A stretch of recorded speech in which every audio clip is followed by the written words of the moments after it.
Magandang hapon sa inyo lahat. Ito po si Herbert Curia, author-promoter ng The Bible Evangelizations. Kakibat ang ating pananalig sa ating banal na Panginoon Diyos, banal na Panginoon sa Kristo at gabay ng kaliwan ng galing banal na Santa Maria, ay ating po ibinabahagi sa inyo sa lingkong ito. Ang mensahe ng ating banal na Panginoon Diyos. Ang tema ng mensahe ng ating banal na Panginoon Diyos ay muling pagkabuhay sa takdang panahon. Ngayon po, babasahin ko sa inyo ang mga mensaheng ito mula po doon sa Bagong Tipan o Mabuting Balita ng paghahari ng ating banal na Panginoon sa pamamagitan ng banal na Panginoong Heso Kristo. At ayon po dito kay Apostol San Juan, Kabanata 5, talatang 24 hanggang 29. Ito po ang mensahe. Sinasabi ko sa inyo, ang nakikinig sa aking salita at nananalig sa nagsugo sa akin ay may buhay na walang hanggan. Hindi na siya hahatulan, kundi ililipat na sa buhay mula kamatayan. Tandaan ninyo, darating ang panahon, ngayon na nga, na maririnig ng mga patay ang tinig ng anak ng Diyos, at ang makinig sa kanya ay mabubuhay. Ang ama ang may kapangyarihang magbigay buhay, at ang anak ay binigay niya ng kapangyarihang magbigay buhay. Binigyan din siya kapangyarihang humatol, sapagkat siya ang anak ng tao. Huwag ninyo itong pagtakam, sapagkat darating ang oras na maririnig ng mga patay ang kanilang tinig. Sila'y muling mabubuhay at lalabas sa kinalilibigan nila. Lahat ng gumawa ng mabuti ay pagkakalooban ng buhay na walang hanggan, at lahat ng masama ay parurusahan. Ipagpatuloy po natin kay Apostol San Juan pa rin, Kabanata 11, talatang 25 hanggang 26. Ito ang mensahe. Sinabi ni Jesus, ang muling pagkabuhay, ako ang muling pagkabuhay at ang buhay. Ang nananalig sa akin kahit mamatay ay muling mabubuhay. Sino mang nabubuhay at nananalig sa akin ay hindi mo mamatay kailanman. Pinaniniwalaan mo ba ito? Ipagpatuloy po natin sa 1 Tesalonica Kabanata 4, talatang 15 hanggang 18. Ito po ang mensahe. Ito ang aral ng Panginoon na sinasabi namin sa inyo. Pagparito ng Panginoon. Tayong mga buhay ay hindi mauuna sa mga namatay na. Sa araw na yon, kasabay ng malakas na utos ng tinig ng arkanghel at tunog ng trompeta ng Diyos. Bababa ang Panginoon mula sa langit. Bubuhay muna ang mga namatay na nananalig kay Kristo. Pagkatapos tayong mga buhay pa ay kanyang titipunin sa ulap at isasama sa mga binuhay upang salubungin sa papawirin ang Panginoon. Sa gayon makakapiling niya tayo nagpakailanman. Kaya nga mag-aliwan tayo sa pamamagitan ng mga aral na ito. At ipagpatuloy po natin sa pahayag. Kabanata 20, talatang 1 hanggang 6. Ito po ang mensahe. Nakakita ako ng mga trono at ang mga nakalukok doon ay binigyan ng karapatang humatol. Nakita ko rin ang mga kaluluwa ng mga pinugutan dahil sa pagpapatotoo tungkol kay Kristo, paghahayag ng salita ng Diyos. Hindi sila sumamba sa limaw o larawan nito, hindi tumagaman ng tatak ng halimaw sa kanilang noong kamay. Binuhay sila upang magharing kasama ni Kristo sa loob ng 1,000 taon. Ito ang unang pagkabuhay ng mga patay. Bubuhayin ng iba pang mga patay pagkaraan ng 1,000 taon. Mapalad at pinagpalang lubos ang mga makakasama sa unang pagkabuhay ng mga patay. Walang kapangyarihan sa kanila ang pangalawang kamatayan. Ito ay magiging serdote ng Diyos at ng Mesiyas at maghahari sila kasama sa loob ng 1,000 taon. Ito po ang mensahe at salita ng ating banal na Panginoon Diyos sa ating pagbabahagi ng Mabuting Balita dito sa The Bible Evangelizations at o ating pag-ibanghelyo. Ngayon po ay ating pong pasalamatan ng banal na Panginoon Diyos, banal na Panginoon sa Kristo at Espiritu Santo. Hindi po ang ating banal na Santa Maria. Maraming salamat po, banal na Panginoon Diyos, Panginoon sa Kristo, banal na Espiritu Santo at banal na Santa Maria. Ngayon po naman ay aking paliliwanag ang mga mensaheng ito mula po doon sa tema ng muling pagkabuhay sa takdang panahon.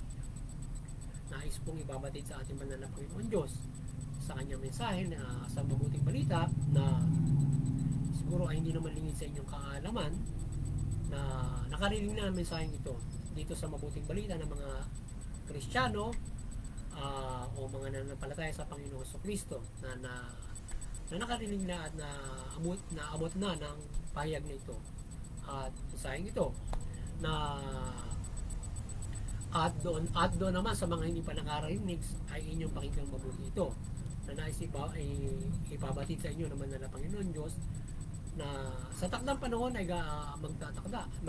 Mayroong itinakda ang ating banal na Panginoon Diyos na paghuhukom. At dito sa paghuhukom na ito, bubuhayin niya ang lahat ng mga patay.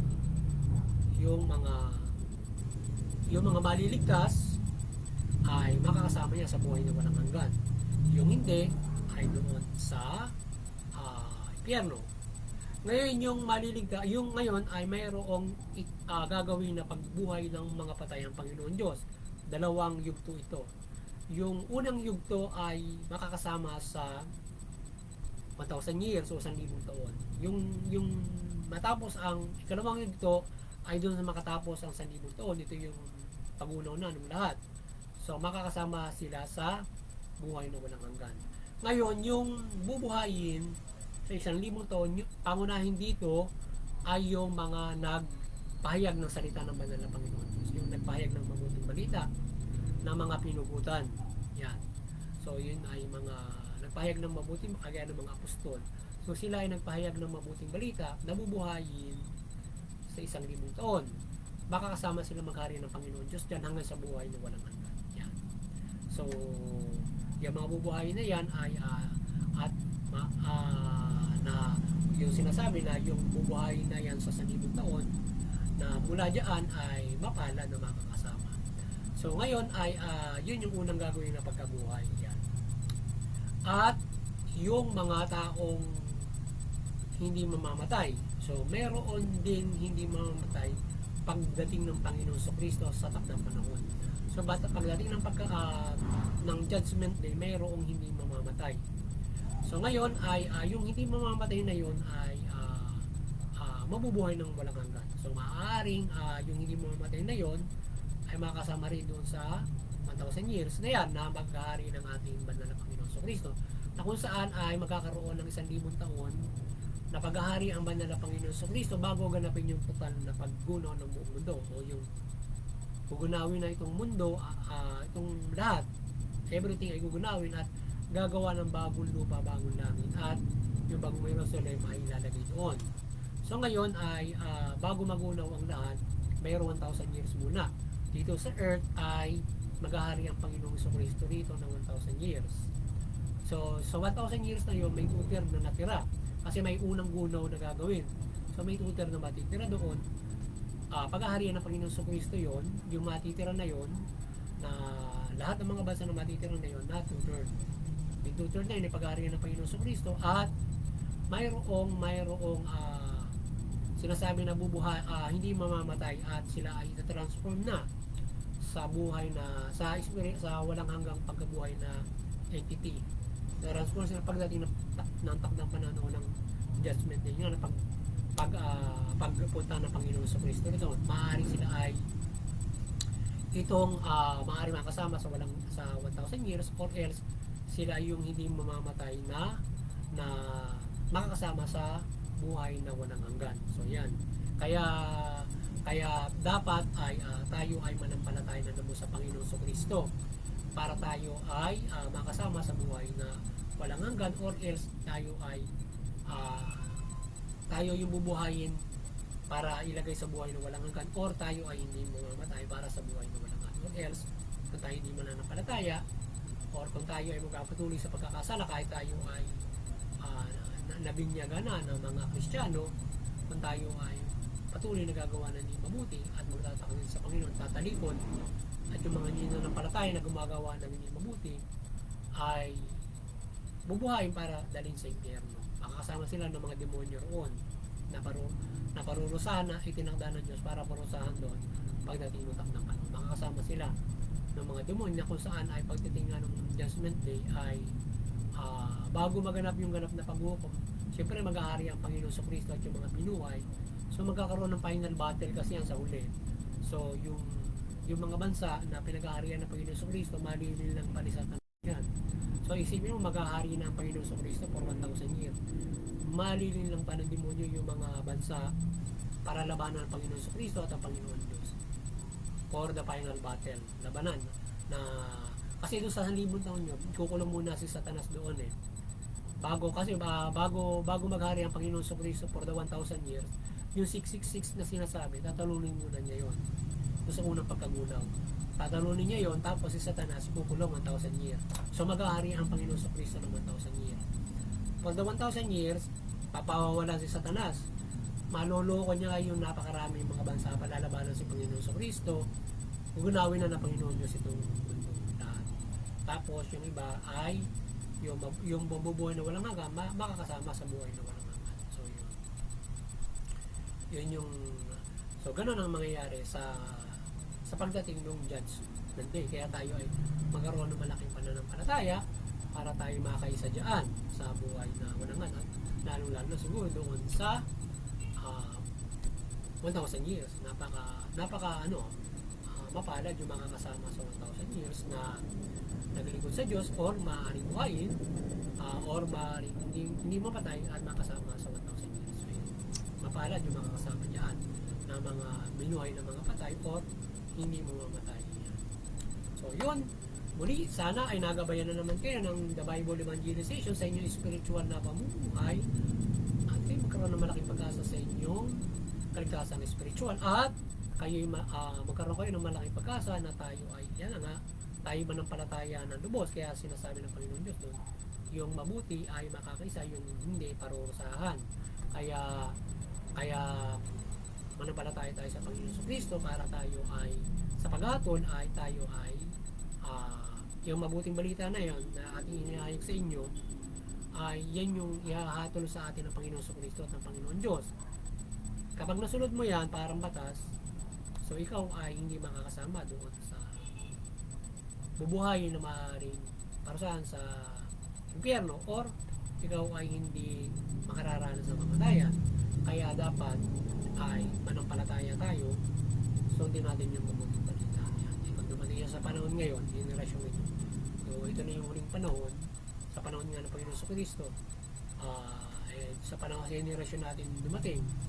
So ibig sabihin, ito kasing panahon ng Panginoon Kristo, huling panahon na ito eh. So ngayon ay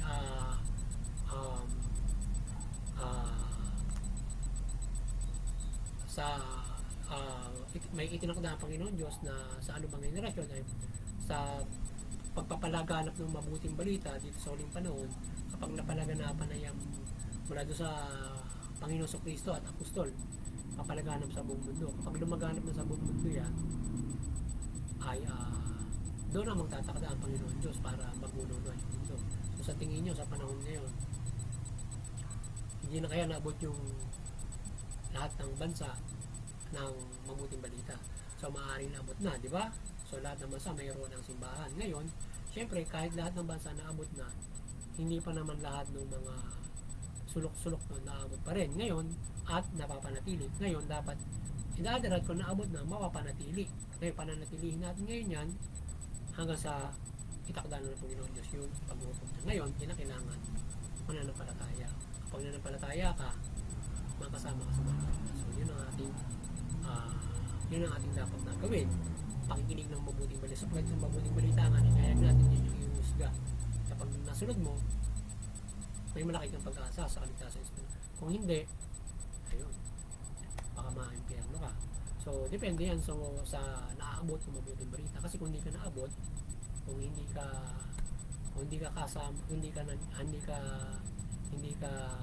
namuhay ayon sa mabuting balita, pero namuhay ka naman ng mabuti, so maaaring ikaw ay doon kahusgahan ng Panginoon Diyos, or else ay ito ang gagamitin na panghusga sa iyo doon sa mga namuhay ayon sa mabuting balita, na kapag nasunod mo, maliligtas ka or not. So muli ay doon sa sana maliwanagan tayo ni Banda na Santa Maria, gabayan niya tayo sa ating pagbabahagi ng mabuting balita dito sa The Bible Evangelization. At may kahit po kayo sa pananampalataya sa ating Panginoon Diyos mula Panginoon Kristo at mabuting balita. hindi lamang sa gabayan ng Banal na Santa Maria, sana gabayan tayo ng Panginoon Diyos, Panginoon Jesucristo at Banal na Espiritu Santo ng iba't ibang kanyang paggabay, ng kanyang spiritual ng kapangyarihan. Kaya mga aparisyon, mga ganyan, mga ibang pagmimilagro o kapangyarihan, at higit sa lahat ay iba't ibang pagpapala sa atin. Na sa ating pagbahagi tayo ay gabayan kayo ng kaunlaran, gabayan kayo ng pagligtas sa inyong buhay, pagpapala, pagkakataon, iba't ibang mga pagpapala. At sinasabi nga ng Panginoon Jesucristo, humiling tayo sa Panginoon Diyos at tayo ay kanyang pagkakaloob. Tayo gagabayan tayo ginagabayan niya sa mga araw-araw na pamumuhay mula dito sa iba't iba niyang paggabay ng kanyang kapangyarihan at syempre ang mabuting balita yan. So kung tayo, ang mabuting balita ay hindi naman tayo nagabayan sa mabuting balita, kundi syempre ang kalangitan ay kasama natin si Panginoong Jesucristo na palagi nakagabay sa atin. Siya either mayroong aparisyon na ganyan mula kay Banal na Santa Maria at iba't ibang mga gabay pa, at mayroon din tayong kahilin.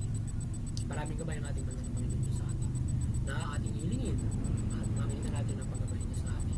Syempre yan. At doon sa Interfaith Unity, magkaisa tayo ng